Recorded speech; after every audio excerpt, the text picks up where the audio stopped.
अस्सलाम वालेकुम। I hope कि आप सब खैरियत से होंगे। आज की इस वीडियो में हम आपसे डिस्कस करेंगे कि इमोरल प्रॉपर्टी के ऊपर टैक्स ईयर 2025 और इसके बाद जो है कितना टैक्स लगेगा जब आप खरीदने जाएंगे और आप बेचने जाएंगे तो। 30 जून 2024 तक प्रॉपर्टी जब आप खरीदने जाते थे तो उसमें दो कैटेगरी देखे जाते थे, एक एटीएल पर्सन, एक नॉन एटीएल पर्सन।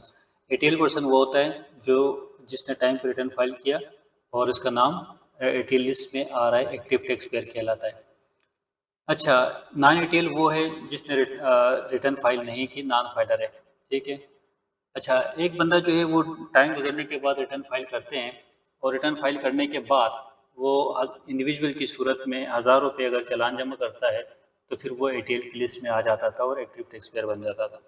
तो जो भी एक्टिव टैक्स पेयर था वो प्रॉपर्टी खरीदने जाते थे तो उसके ऊपर 3% advance income tax under section 236 के of the income tax ordinance 2001 उससे लिया जाता था, जो कि रिटर्न फाइल करते वक्त वो क्लेम करते थे एज एन एडजस्टेबल टैक्स। अच्छा, यही चीज़ अगर नॉन फाइलर प्रॉपर्टी खरीदते थे तो इसके ऊपर 10.5% जो है ना एडवांस टैक्स दिया जाता था इसी सेक्शन के अंदर। अच्छा, फाइनेंस एक्ट 2024 में इस टैक्स को बहुत ज़्यादा बढ़ाया गया है। अगर कैलकुलेट करें तो ये 4 गुना इजाफा किया गया है, कहीं 4 गुना, कहीं 5 गुना इजाफा किया गया है। अगर देखें ये यूँ समझ लें, अगर 50 मिलियन तक की जो कैटेगरी बनाई है, अगर एफबीआर की वैल्यू, अगर आप एक प्रॉपर्टी खरीदने जाते हैं और एफबीआर की वैल्यू 50 मिलियन है, तो फाइलर के लिए 3% है, नॉन फाइलर के लिए 12% है और लेट फाइलर के लिए 6% है। अच्छा, लेट फाइलर के अब इसमें जो इंट्रोड्यूस हुआ है लेट फाइलर, ये वो हैं जिन्होंने ड्यू डेट गुजरने के बाद यानी कि रिटर्न फाइल करने की आखिरी तारीख, चाहे एफबीआर ने एक्सटेंड किया हो, चाहे आपने एक्सटेंशन फाइल करके लिया हो, जो भी ड्यू डेट था, वो ड्यू डेट गुजरने के बाद आपने रिटर्न फाइल की है और आपने 1000 रुपये का चालान जमा करके एटीएल लिस्ट में आया है, तो उसको लेट फाइलर का नाम दिया गया है। अच्छा, उस लेट फाइलर के लिए 50 मिलियन तक की प्रॉपर्टी के ऊपर 6% टैक्स है।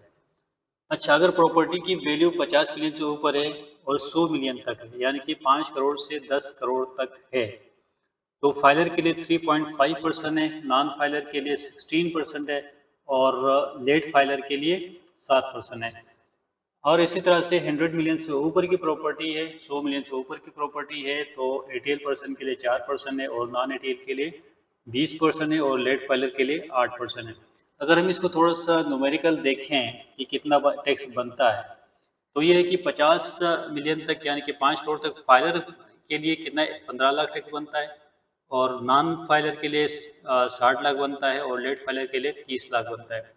अगर 100 मिलियन की प्रॉपर्टी अगर आप खरीदने जाते हैं यानी कि 10 करोड़ की प्रॉपर्टी है, तो फाइलर के लिए 35 लाख टैक्स बनता है और नॉन फाइलर के लिए 1 करोड़ 60 लाख बनता है और लेट फाइलर के लिए 70 लाख बनता है।